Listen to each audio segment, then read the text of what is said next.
Sebab seperti tubuh tanpa roh adalah mati, demikian juga iman tanpa perbuatan-perbuatan adalah mati. Di sini Anda akan menjadi saksi bukti nyata dari tindakan iman seseorang yang berbuah mujizat nyata. Simak di Kata Hati, kisah nyata akan harapan dan tindakan iman, hanya di El Shaddai FM. 91.3 El Shaddai FM, Praise and Worship Music Station. El Shaddai FM berakar, berkembang, berlipat ganda. Shalom keluarga El Shaddai dimanapun Anda berada, yang senantiasa diberkati Tuhan. Senang sekali saya Yohana Win kembali hadir untuk Anda, tentunya di satu program yang selalu memberkati dan menginspirasi kita, yaitu Kata Hati, kisah nyata akan harapan dan tindakan iman. Sesaat lagi kita akan bersama-sama menyimak satu kesaksian dari seorang ibu yang ada di kota Batam, yaitu Ibu Siske. Di mana pasti kesaksiannya akan menjadi berkat untuk setiap kita.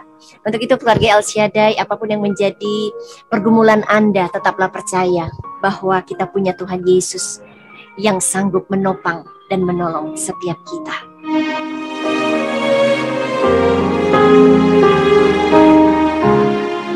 Baik, langsung saja saya akan menyapa Ibu Siske yang ada di kota Batam, yang sudah ada di Zoom saat ini. Shalom Ibu Siske. Shalom Mbak Yohana. Apa kabar Ibu? Puji Tuhan, sehat. Sehat luar biasa ya Ibu. Iya. Keren sekali. Di hadapan saya ini ada seorang ibu yang pasti tentunya mengalami semua kebaikan Tuhan, di mana saat ini Amin. Siske akan membagikan itu kepada keluarga El Shaddai yang saat ini menyimak di acara Kata Hati ini. Baik. Ya, Ibu Siske, saya percaya nanti kesaksian Ibu pasti akan memberkati keluarga El Shaddai. Amin. Yes. Ya. Silakan Ibu Siske, apa yang akan Anda bagikan untuk setiap kita? Begitu banyak ya cinta kasih Tuhan, mujizat yang Tuhan lakukan semenjak gabung di GBIKA ya. 2019 bulan Oktober ya. Iya Ibu. Itu awalnya dari semenjak suami saya meninggal 2011 sampai 2017 itu ya. Saya tuh kecewa dengan Tuhan. Ya, karena selama saya menikah saya berhenti bekerja jadi ibu rumah tangga, dan suami saya tuh seperti kesaksian yang minggu kemarin ya. Sekalipun dia pelaut, setiap hari dia nelpon, dia dampingin. Jadi pikiran saya tuh jarang kepake gitu. Semua dia gini, ini begini, antara anak jam segini, semua di covernya, sampai ke pakaian-pakaian tuh dibeliin gitu. Jadi selama 14 tahun menikah, ya, hidup saya tuh sepenuhnya bergantung sama dia. Nah, dia sakit itu meninggalnya, dia sakit hari Jumat Agung, meninggalnya hari Senin. Itu benar waktu itu ya. Waktu itu Krisdayanti sama Anang pas pisah ya. Cerainya waktu itu Anang ciptakan satu lagu, Separuh Jiwaku Pergi. Aku bilang sama Tuhan, aku dengar lagu itu aku nangis. Tuhan, kalau Anang bisa bilang separuh jiwanya pergi, jujur 99% aku tuh seperti mayat hidup. Ya. Jadi di situ aku bilang, baiknya Tuhan tuh aku nikmati 14 tahun menikah. Tapi setelah itu Tuhan tiba-tiba ambil suamiku, aku kehilangan pegangan. Dan aku berhenti melayani. Aku jauh dari Tuhan. Dari 2011 sampai 2017. Nggak pernah aku Natalan, karena setiap Natal 23 Desember tuh suamiku pulang. Dan setelah itu aku nggak pernah Natalan lagi, nggak pernah aku rayain itu. Aku nggak pernah datang ke gereja karena 2011 itu ya, aku mau ke gereja lampu mobilnya mati, telepon teman-teman gak ada yang bisa jemput. Di situ aku semakin kecewa. Tuhan benar-benar ninggalin aku. Mulai saat ini aku gak mau lagi Natalan.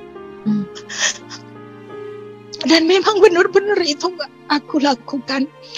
Aku hanya semangat ngurus anakku. Aku bekerja kayak robot.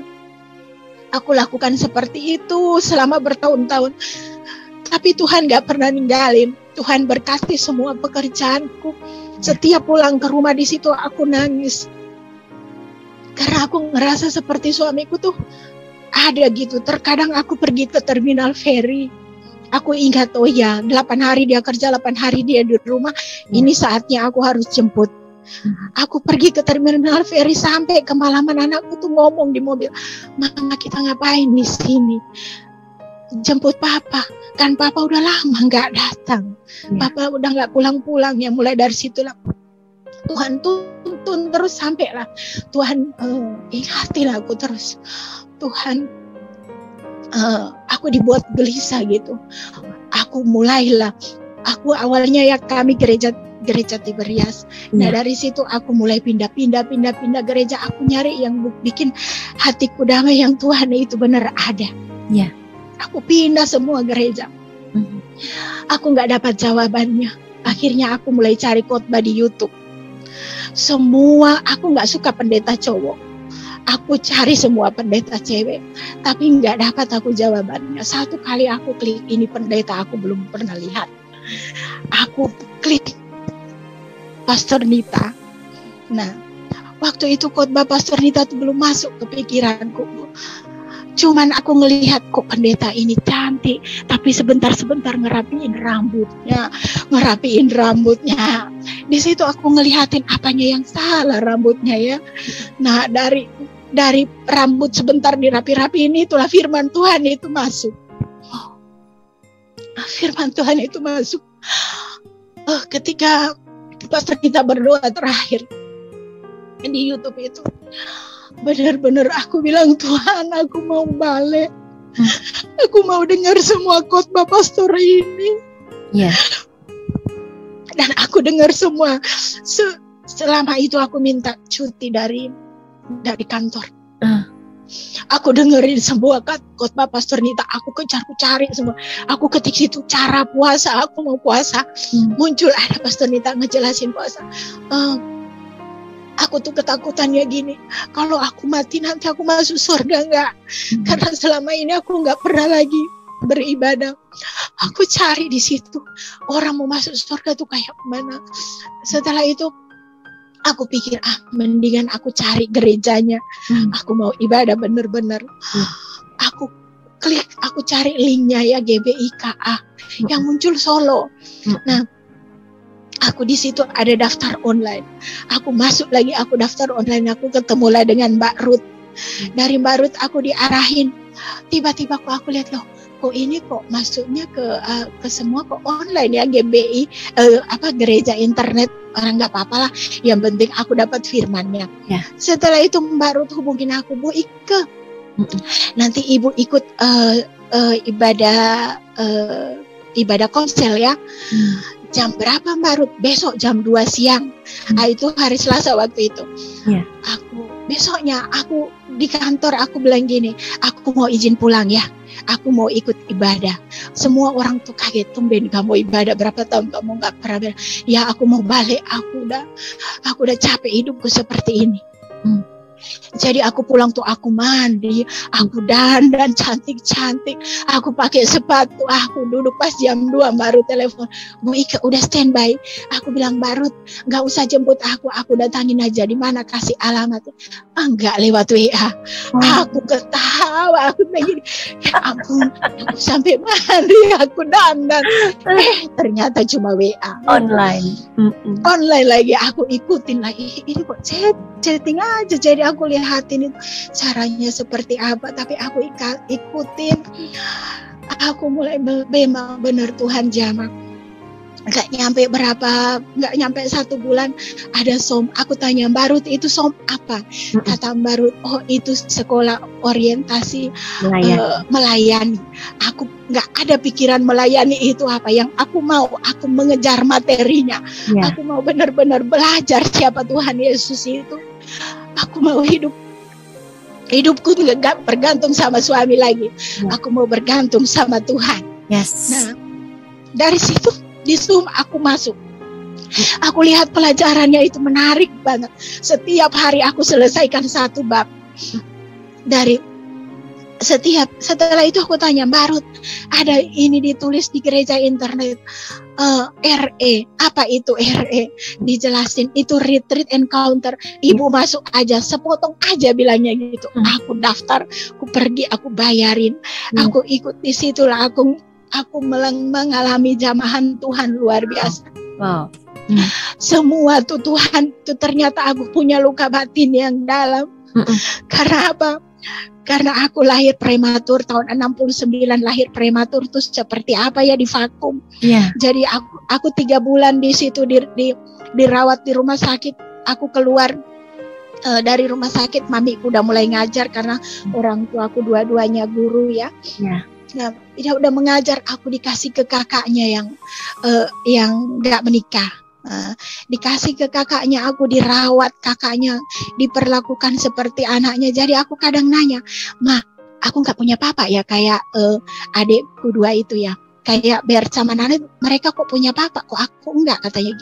Kata tanteku bohong, dia bilang gini, papamu itu pelaut, terus meninggal dengan kapal-kapalnya. Nah, jadi dari situ kadang papiku itu ya, orang tua kandungku tuh, papiku tuh sama mamiku tuh kayak ngambil aku gitu ya. Tapi aku ngerasa gini, aku nggak enak gitu ya, karena aku ngerasa bukan orang tua kandungku. Di hatiku ya, aku tahu, di pikiranku papaku tuh udah meninggal, dan aku tetap tinggal dengan tanteku tuh. Diperlakukan aku luar biasa baik. Dan ketika udah SMP aku dijemput sekolah itu, aku sering lari balik ke tanteku ke pulau ya, kami tinggal di pulau. Dan disitulah aku ngerasain ada ya, aku ngerasa tertolak gitu ya. Aku ngerasa ada perlakuan yang beda gitu. Dan di situ aku sering aku sering pulang gitu, dan kata mama aku gini, kamu harus sekolah, kamu harus lebih pintar dari mamimu sama papimu itu. Pokoknya kamu harus lebih dari anak-anaknya gitu. Jadi aku di-support dengan cara yang salah. Dan itu memang aku benar-benar aku sekolah, gak ada aku pikiran apapun. Aku sekolah, aku harus lebih dari mereka. Kalau mereka, waktu itu papiku diangkat jabatannya, naik jadi bendahara di Dinas Pendidikan Provinsi ya.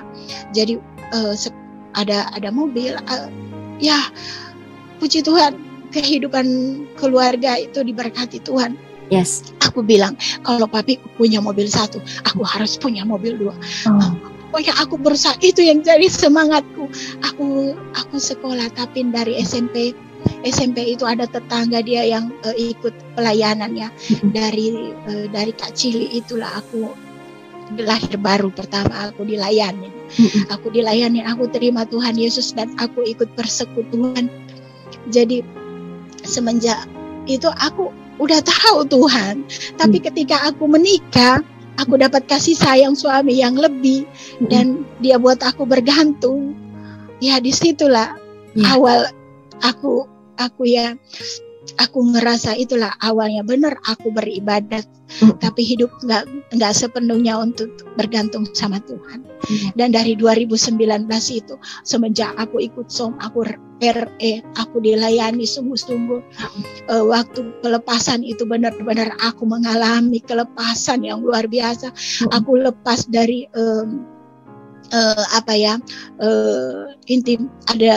ada leluhur yang ngikutin aku ya, rohnya itu.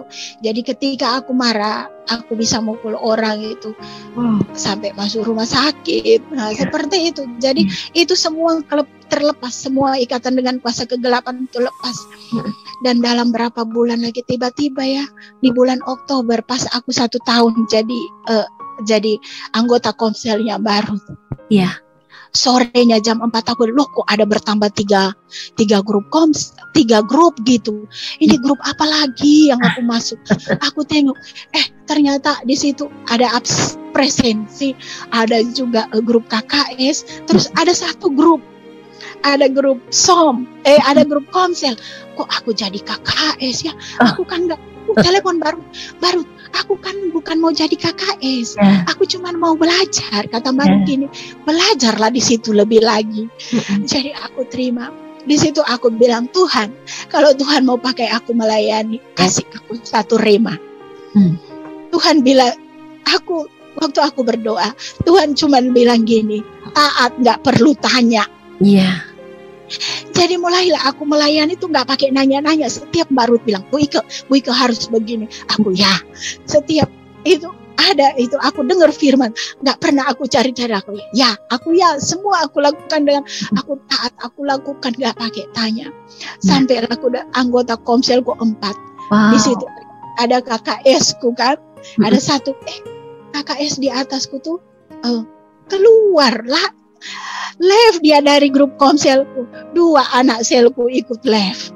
Lalu aku di situ aku bilang gini, kok seperti ini, kenapa ikut left?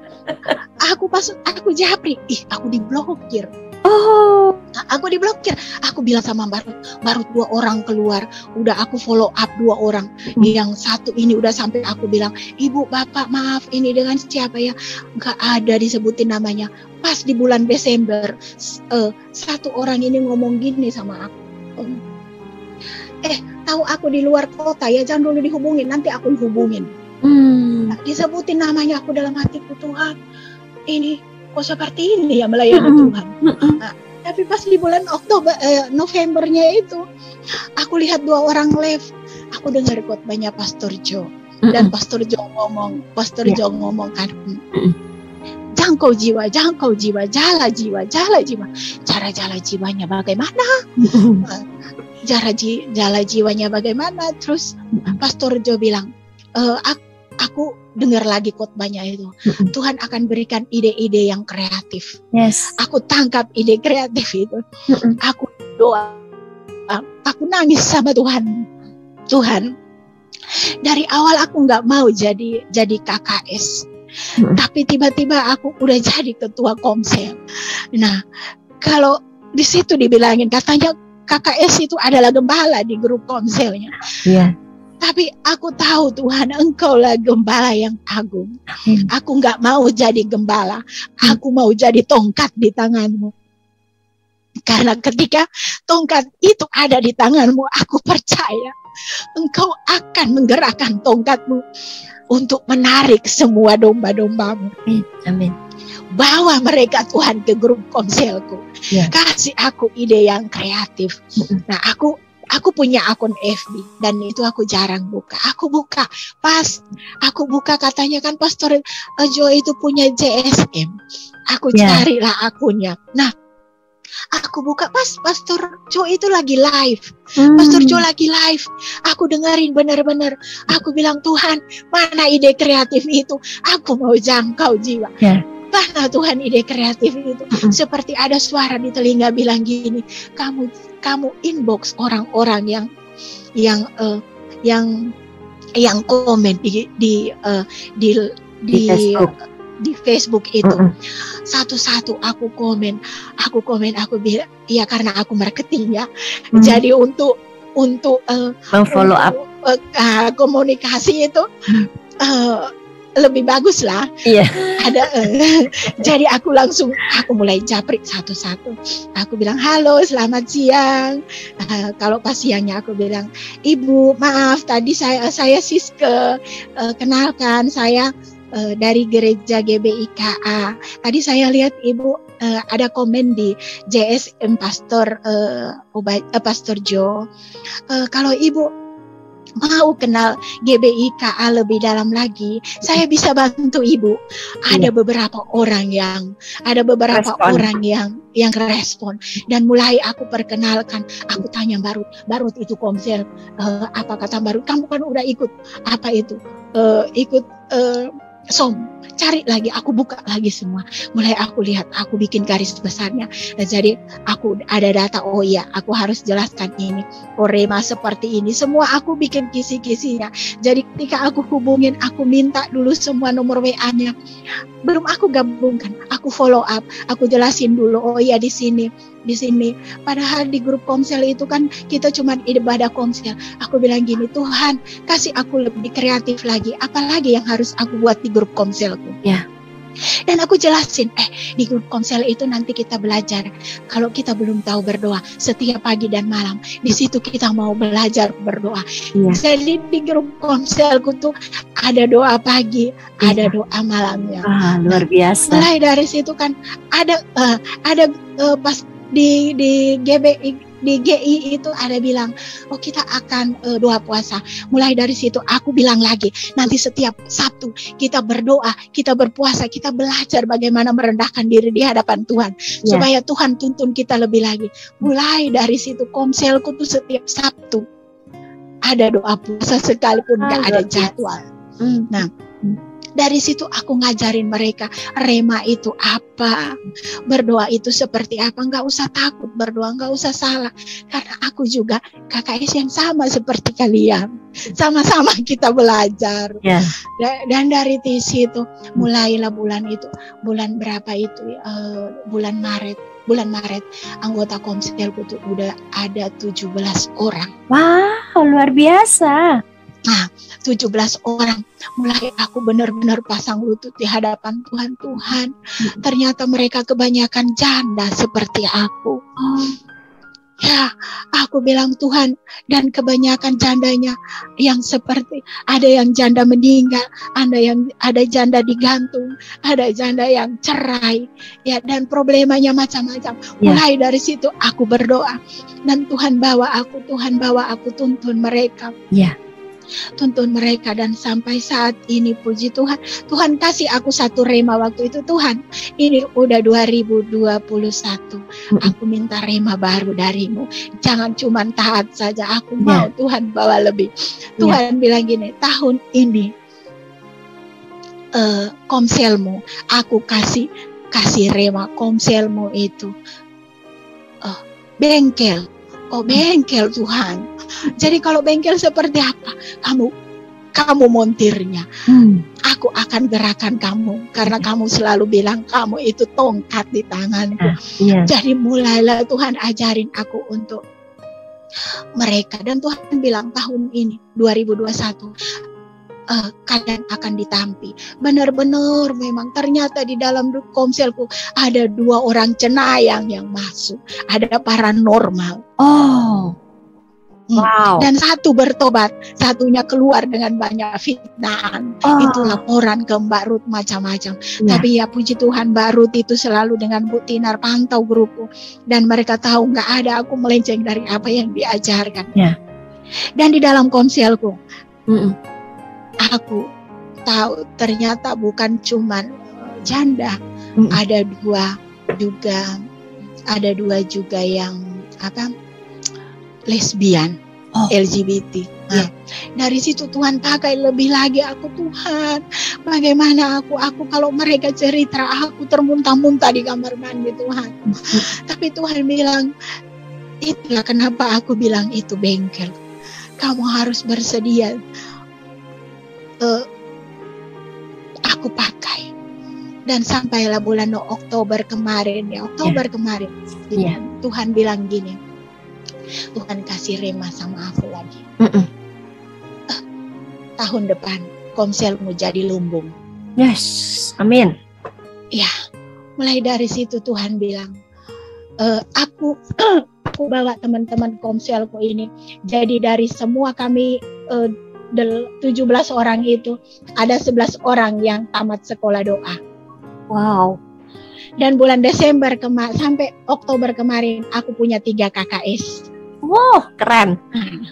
Jadi dalam 1 tahun, jadi 1 tahun pelayanan Tuhan, Tuhan pelipat ganda. Benar Pastor Obaja bilang akan ada multiplikasi. Aku bilang terima kasih Tuhan untuk 3 KKS ini. Ajar aku tahun ini untuk membimbing mereka agar mereka juga bisa bermultiplikasi, jangan hanya aku. Dan aku minta hamba Tuhan, ajar aku tahun ini lebih lagi.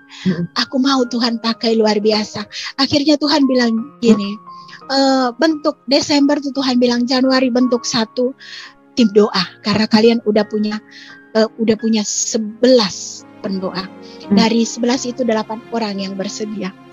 Jadi sama aku kami 8. Dan kami bentuklah tim pendoa.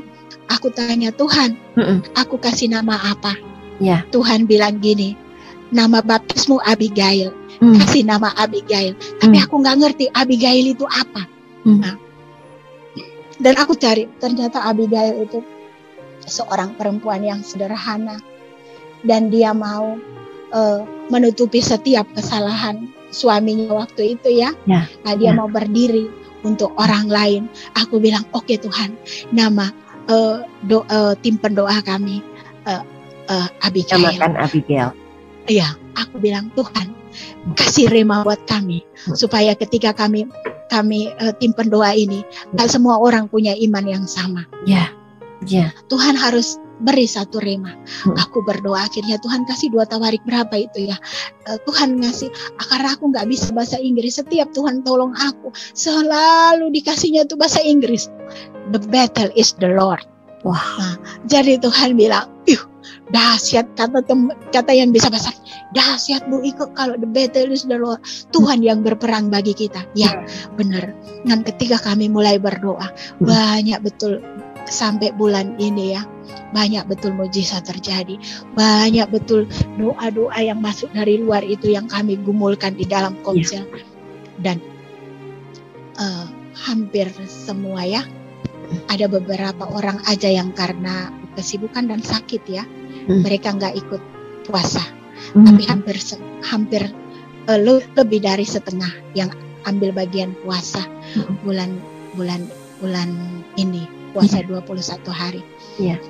Tujuan kami puasa cuma satu.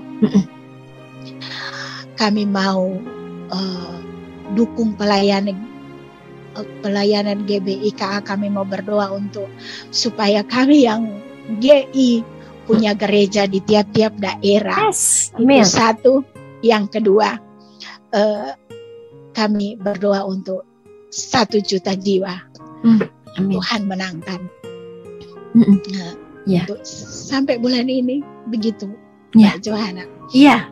Luar biasa sekali Ibu Ike ya, panggilannya Ibu Ike yang ada di Kota Batam. Bukan secara kebetulan saat Ibu Ike sempat vakum, bahkan mundur dari Tuhan, bahkan sempat kecewa dengan Tuhan melalui setiap keadaan yang ada ketika ditinggal oleh suami pulang ke rumah Bapa. Tetapi bukan secara kebetulan juga kalau Bu Ike menemukan satu link di YouTube, pengen mencari pendeta muda, pendeta wanita, perempuan, pendeta perempuan, dan di situ Tuhan tunjukkan Pastor Nita, dan mulai saat itu iman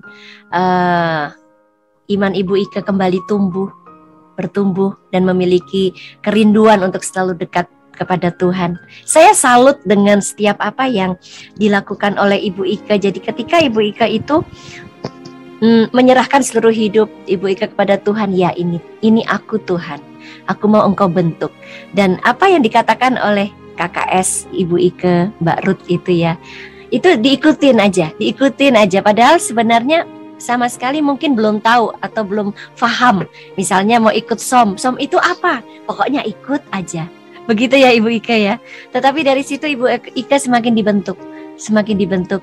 Bahkan sekarang Ibu Ike luar biasa bertumbuh, bermultiplikasi, memiliki 3 KKS. Ya Ibu, ya betul ya? 3 KKS, 3 anak KKS. Bahkan sudah punya tim doa di dalam kelompok sel. Luar biasa. Amazing Tuhan kita. Dan terus mengikuti kegerakan-kegerakan yang ada di gereja kita. Bahwa dengan kita mau meresponi setiap kegerakan yang ada, itu juga yang membuat kita semakin dibentuk Tuhan untuk mau taat. Terus taat, tidak pakai tanya. Iya. Walaupun tidak paham tadinya, tetapi lama-lama menjadi mengerti. Dan terus dan saya salutnya juga kepada Ibu Ike, setiap mau melangkah apapun juga itu selalu bertanya dulu kepada Tuhan.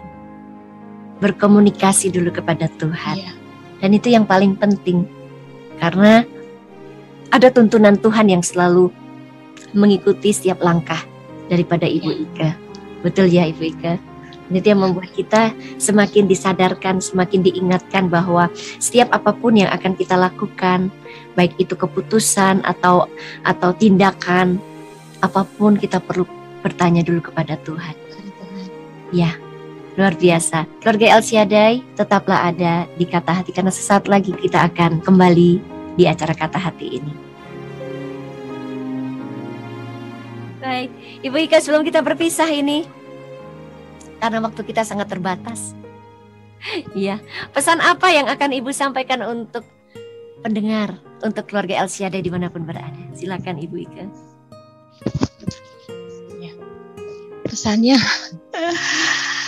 Pesanku gini aja ya Mbak Yohana. Iya Ibu. Kalau mau ikut Tuhan itu taat, gak pakai tanya-tanya. Yes. Tuhan pasti akan buka jalannya kok. Tuhan akan tuntun. Tuhan tunjukin mana yang mesti kita lakukan. Dan sampai saat ini emang aku tetap aja jarang aku bertanya. Boleh cek ke Mbak Ruth, aku cuman ngeliatin ada pengumuman gitu, oh aku ikutin. Ya. Dan karena udah mau 2 tahun ya, udah mau 2 tahun aku melayanin, jadinya taat nggak pakai tanya itu kayaknya udah mendarah daging. Jadi aku, ya. Aku nggak nanya lagi ya, seperti kemarin ada tiba-tiba Mbak Maya hubungin aku, Bu Ika nanti boleh bantu nggak jadi pelatih di yang pelatihan KKS. Kalau ya bantu cek KKS-nya. Aku nggak nanya-nanya itu seperti apa nantinya ya. Bagaimana? Aku cuman bilang gini, iya Mbak, nggak apa-apa, aku mau. Ya, ketika masuk barulah aku mulai belajar. Ya, dari situ aku ngelihatin, oh Mbak Maya ngasih pengumumannya gini. Ada pengumuman, nanti ikut lagi. Ada untuk jadi pengajar, diajarin. Kok semakin pengajar katanya. Ya, aku ikutin aja, nggak pakai tanya semuanya. Ya udah. Aku mau benar-benar taat. Aku benar-benar capek ternyata ya berapa tahun itu. Iya. Kalau kita mau taat, berarti kita itu mempercayakan seluruh apa yang sudah Tuhan percayakan bagi kita kepada Tuhan. Karena kita tidak berjalan sendiri. Kita tidak kalau dalam pelayanan kita tidak melayani sendiri, tapi kita bersama Tuhan Yesus. Itu yang saya pelajari, saya ambil dari kesaksian Ibu Ike untuk kita tetap taat. Tanpa bertanya. Karena kita sangat percaya Tuhan pasti akan tuntun kita. Begitu ya Ibu Ike? Ya, karena itulah. Kita punya gembala yang teramat baik, yaitu Tuhan Yesus. Aku cuman tongkat, aku gak mau jadi gembala. Iya. Sungguh luar biasa kesaksian Ibu Ike. Terima kasih banyak sudah menginspirasi kita, bahkan memberkati keluarga El Shaddai dimanapun berada. Iya. Sekali lagi terima kasih Ibu Ike. Makasih udah diundang. Iya, selamat beraktivitas Ibu Ike. Salam buat keluarga di sana dan juga teman-teman pelayanan, teman-teman kelompok sel juga. Tuhan Yesus memberkati Ibu Ike. Shalom. Shalom, Mbak Yohana. Keluarga El Shaddai, kita sudah ada di penghujung program Kata Hati. Waktunya saya pamit undur diri dari ruang dengar Anda. Saya Yohana Win beserta dengan seluruh tim Kata Hati dan juga seluruh dan narasumber kita hari ini yaitu Ibu Ike yang ada di Kota Batam. Pamit undur. Terima kasih atas kebersamaan Anda. Kita berjumpa kembali di lain kesempatan.